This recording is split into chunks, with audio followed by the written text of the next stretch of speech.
9 प्रकार के लोगों से कभी बैर नहीं करना चाहिए। नवहि विरोधे नहीं कल्याण।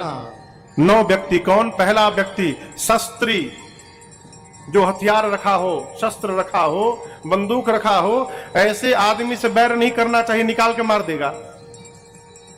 मर्मी, जो आपका मर्म जानता है, मर्म यानी आपका भेद जो जानता है, उस व्यक्ति से बैर नहीं करना चाहिए, कभी भी आपका भेद खोल देगा।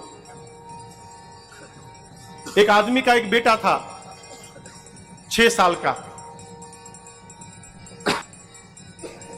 5 साल तक रेलवे में टिकट नहीं लगती, नहीं लगता ना, यहां का भारत में 5 साल तक फ्री है। तो वो 5 साल बता के लड़के का टिकट नहीं बनवाया आपने, और लड़का था 6 साल के। लड़के को पता चल गया बाबूजी का मरम, कि बाबूजी झूठ बोल के हमारे 5 साल लिखवाए हैं और टिकट हमारा नहीं बना है।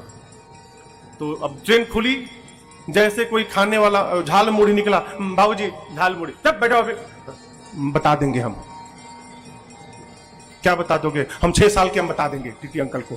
चुप चुप चुप चुप चुप, झाल मुड़ी को, झाल मुड़ी को, झाल मुड़ी खिलाया। 5 मिनट बाद तो फ्रूटी गया, बाबूजी फ्रूटी अभी नहीं खाया, बता देंगे, फ्रूटी खिलाओ। वो 200 रुपया का टिकट बचाए थे, 3 घंटा में 500 रुपया का खा गया था। अंत में बोले कि तुम बता दो, अब तुम बता ही दो, एक ही बार की तरह लगेगा हम दे देंगे। ये क्या है? मर्मी, जो आपका मर्म जानता हो उससे बैर नहीं करना चाहिए। शस्त्री, मर्मी। तीसरा प्रभु, जो आपका स्वामी है उससे बैर नहीं करना चाहिए। स्वामी सदैव स्वामी होता है, गुरु सदैव गुरु होता है, शिष्य कभी गुरु नहीं बन सकता। बहुत पहले कहानी सुनी थी मैंने, एक तलवार चलाने वाले गुरु जी थे, तलवार चलाना सिखाते थे देवेंद्र भैया। एक उनका बड़ा प्रिय शिष्य था, उसको जितनी कलाएं थी, जितने तरीके थे तलवारबाजी का, सब सिखा दिए। जब चेला एकदम निपुण हो गया तलवार चलाने में, देखा कि अब गुरुजी सब हमको सिखा दिए, कुछ नहीं बचा, तो मन में सोचा गुरुजी रहेंगे तो हमारी पूछ कैसे होगी, गुरुजी को रास्ते से हटाओ। गुरुजी को ही ललकार दिया। अब गुरुजी सोचे ये तो युवान है, मैं वृद्ध हो चुका हूं, इसके इतना बल तो मेरे में है नहीं। ललकार दिया कि हमको हराइए आप, चैलेंज कर दिया।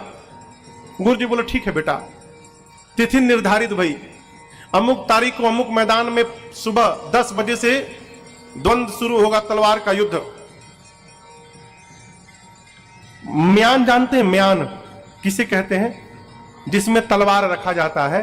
गुरुजी ने 20 फीट लंबे म्यान का ऑर्डर दिया। कितने लंबे? 20 फीट, केवल म्यान था, म्यान का ऑर्डर दिया। चेले को पता चला, गुरुजी 20 फीट लंबा म्यान, यानी इतना लंबा तलवार। अब पता चला लंबा तलवार रहेगा, मेरे पास आएंगे नहीं, दूर से ही हमको मार देंगे, ये चालाकी है ना। अच्छा अच्छा, उसने 30 फीट लंबे तलवार म्यान का ऑर्डर दिया। तो गुरुजी खाली ढक्कन बनवाए थे 20 फीट का, उसमें तलवार छुटके रखे थे। अब वो 30 फीट लंबा तलवार म्यान दोनों बनवाया। 4 आदमी उठा के तलवार उसके पीछे पीछे लेकर आए, इधर गुरुजी के आए, आमने सामने दोनों खड़े भय, विशिल बजा। अब वो 30 फीट तलवार अभी निकाल ही रहा था, तब तक गुरुजी छोटका तलवार निकाल के उसके गर्दन पर रख दिया। अब बोलो, चरणों में गिर गया। ये क्या है?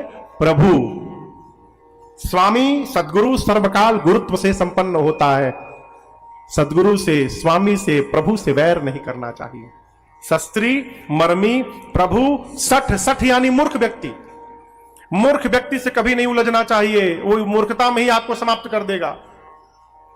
शस्त्री, मर्मी, प्रभु, सठ, धनी, धनवान व्यक्ति से नहीं उलझना चाहिए, आपको समाप्त कर देगा। वैद्य, डॉक्टर से नहीं उलझना चाहिए, नहीं तो मांस में देने वाला सुई वेन में चढ़ा देगा, सीताराम हो जाएंगे आप। वैद्य, बंदी, बंदी यानी जो बिरदावली गाते हैं, उनसे विरोध नहीं करना चाहिए, नहीं तो आपके दुष्प्रचार में बिरदावली गाने लगेंगे। शस्त्री, मर्मी, प्रभु, सठ, धनी, वैद्य, बंदी, कवि, कवि लोग से विरोध नहीं करना चाहिए, नहीं तो आपकी निंदा की कविता बनाकर और मंच पर जा जाकर लगेंगे कविता पाठ करने। और नवा है भानुस गुनी, रसोईया, भंडारी जी से कभी विरोध नहीं करना चाहिए। है न तो न जाने काम मिला के भोजन में दे दे भगवान ने मालिक।